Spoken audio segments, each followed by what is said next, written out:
Hello guys, welcome back to my channel. In this video we will learn about the popliteal fossa.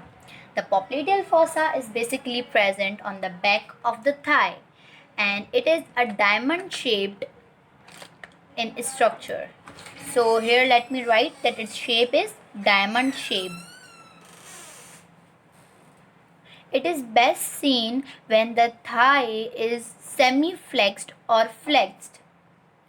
Thigh is semi-flexed and its location is at the posterior side of the thigh.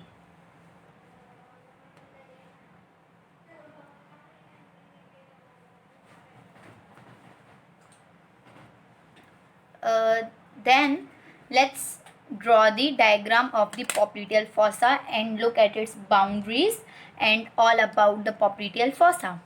So let me first see its boundaries. Let me write here first.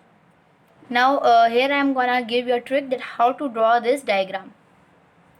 Just first draw a diamond shaped as we have learned.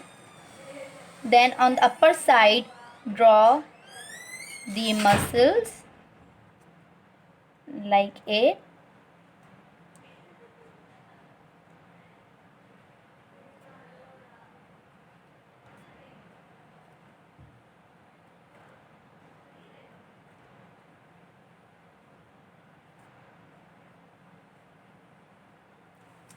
So here we are done with the diagram.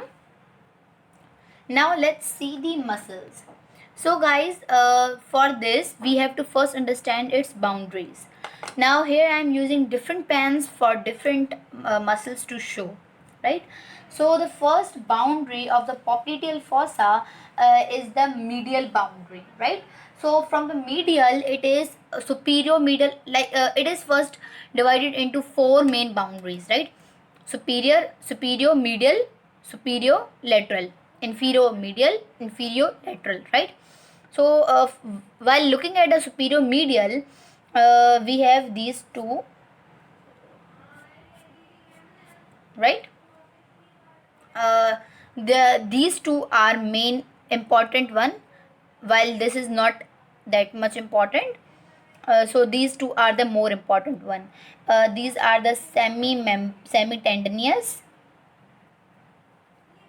and semi membranous. This one is semi membranous.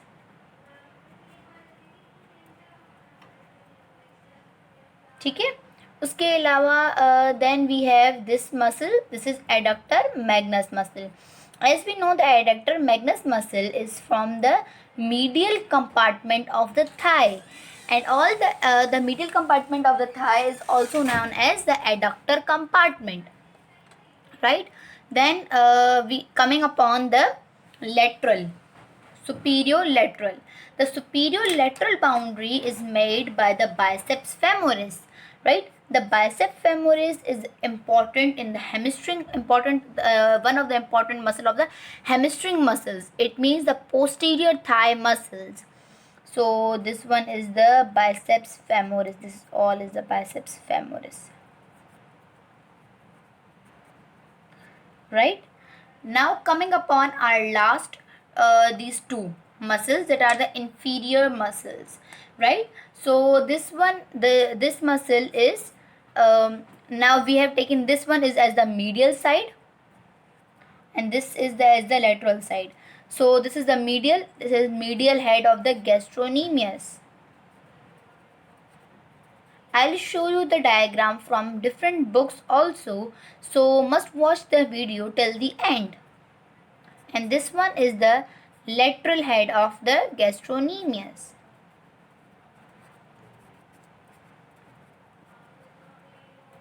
Now let's write upon the boundaries.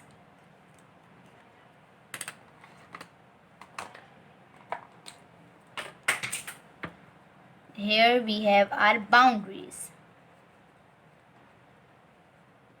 We also look upon the anterior wall and on the roof. I'll discuss this in a few moments.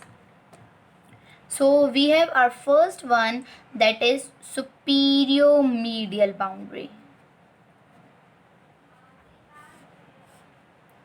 Two, that the first one is semitendinous and the second one is semimembranous. The semitendinous is more superficial than the semimembranous.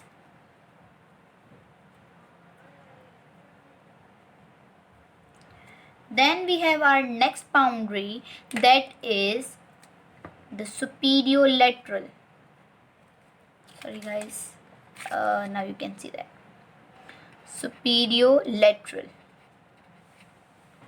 It is formed by the biceps femoris. The inferior medial and the inferior lateral boundary.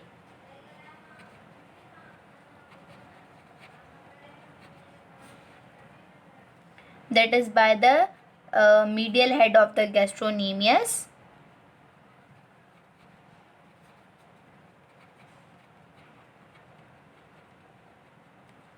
And the inferior lateral boundary, that is by the lateral head of the gastrocnemius.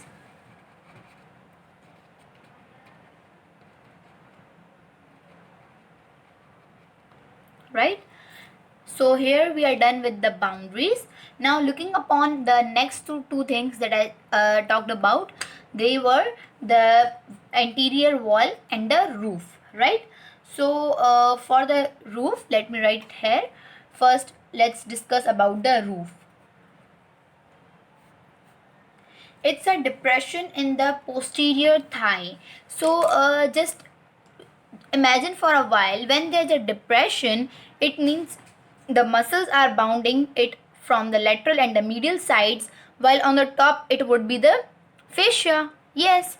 So the roof of the popliteal fossa is made by the superficial fascia, skin, and the deep fascia, right? And all the superficial arteries, or I can say cutaneous arteries or nerves, etc., that are present in the skin, right? Clear? So let me just write here. It is the roof is formed by, roof is what, this one that is covering it on the upper side. So the roof is made by the fascia,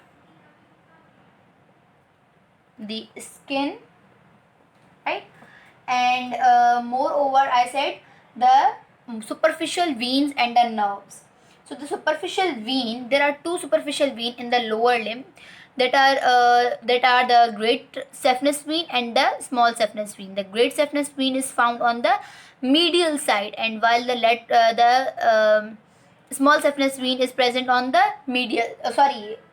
the great saphenous vein is found on the medial side and the small saphenous on the lateral side, right?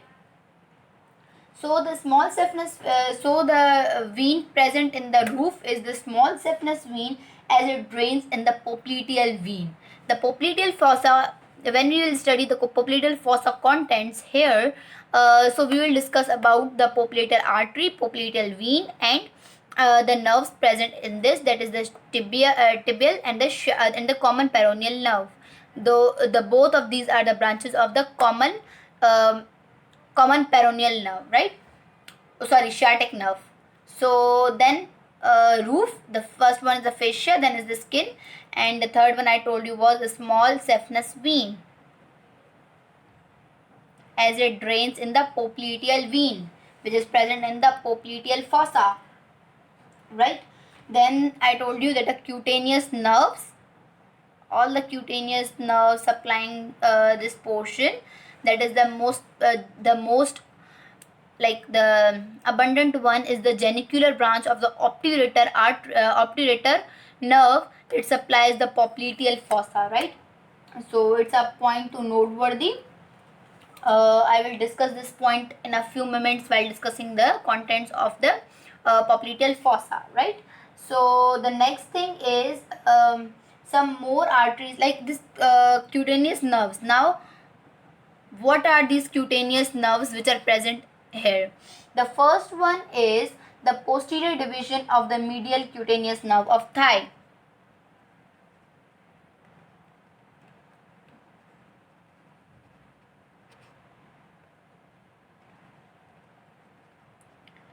Then the second one is the peroneal or the sural communicating nerve. Sural communicating nerve, which is a branch of the common peroneal nerve. The sural nerve, remember that the sural nerve is a branch of the tibial, while the sural communicating nerve is a branch of the common peroneal, right? Then we have our posterior cutaneous nerve of the thigh.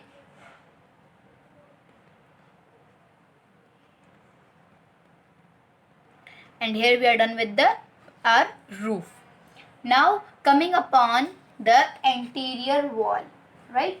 Now the anterior wall is basically the thing that is on, like, present in hair in this fossa and not covering it, but it's present, the content of it we can say, but they are the muscle contents. So it is formed by the let me just write here, anterior wall, or we can say the floor, anterior wall or the floor.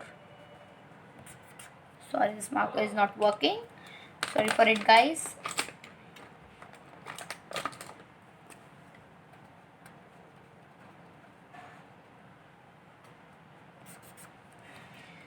So we have our floor. In the floor we have, the first one is the popliteal surface of the femur.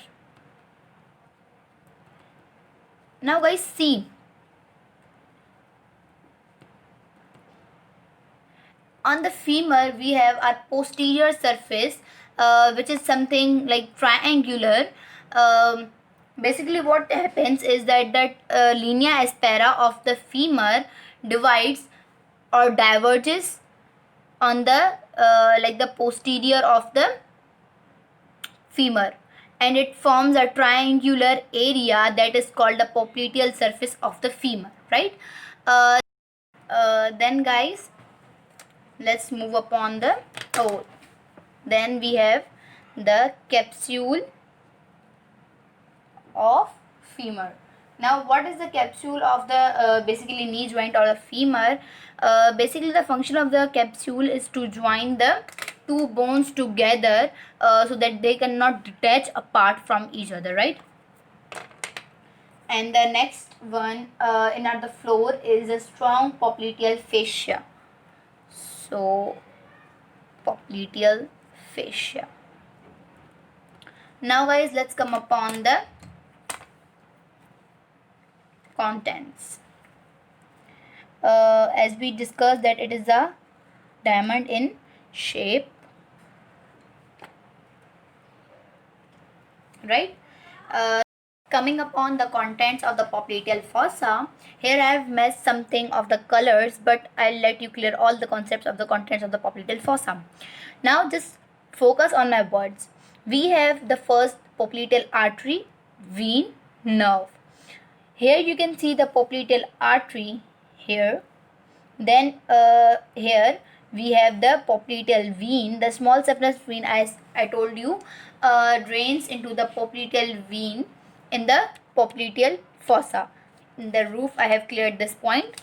So the second content is the popliteal vein, small saphenous vein. We got the three contents. Then coming upon the nerves.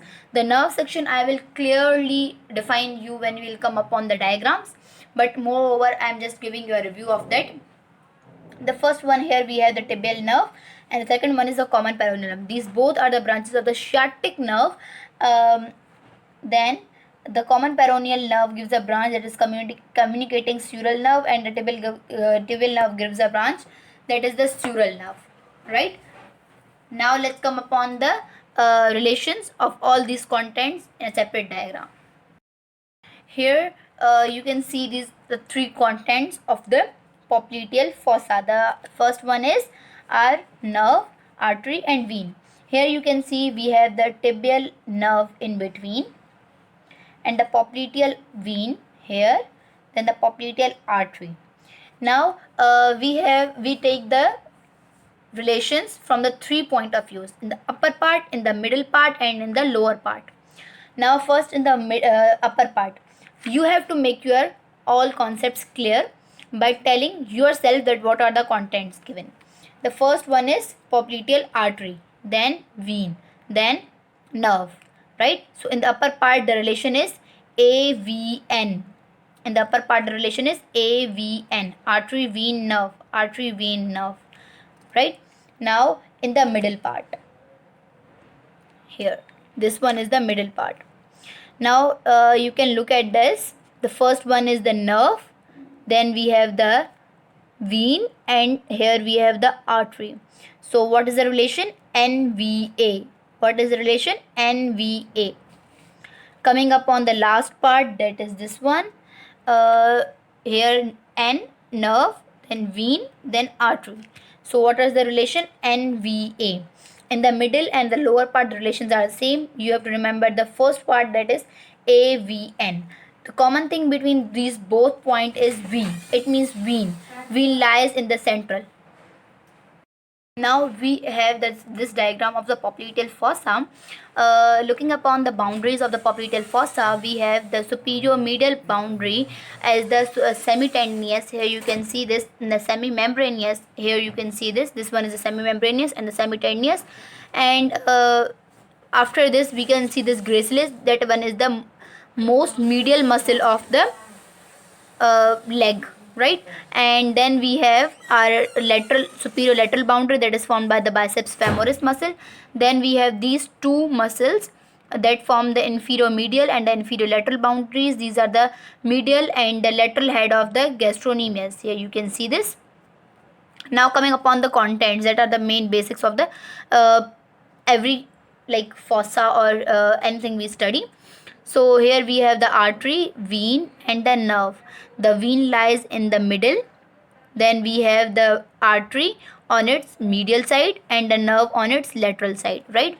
So the artery, here we can see this is the popliteal artery, and here you can see the superior medial genicular branch of the popliteal artery, middle branch of the popliteal artery. Basically, the popliteal artery, when we will discuss about anastomosis around the knee joint, or the genicular anastomosis, and one more topic, that is the popliteal artery.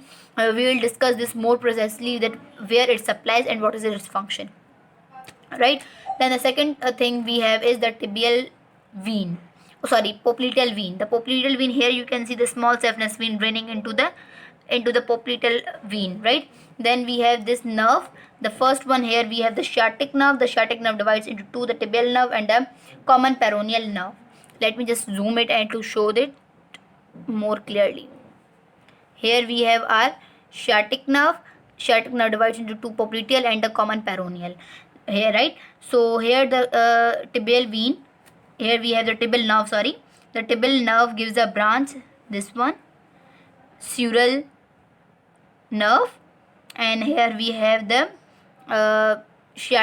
common peroneal nerve. Common peroneal nerve gives a branch, that is the sural communicating nerve, or also called the lateral sural cutaneous nerve, and this one is also called the medial sural cutaneous nerve, right? So here we are done with our diagram all of the popliteal fossa and all about the popliteal fossa. Hope you like a video. If you really like my work, then please don't forget to like, comment, and subscribe my channel. And yes, also one more thing, don't forget to share my channel as much as you can. Thank you so much.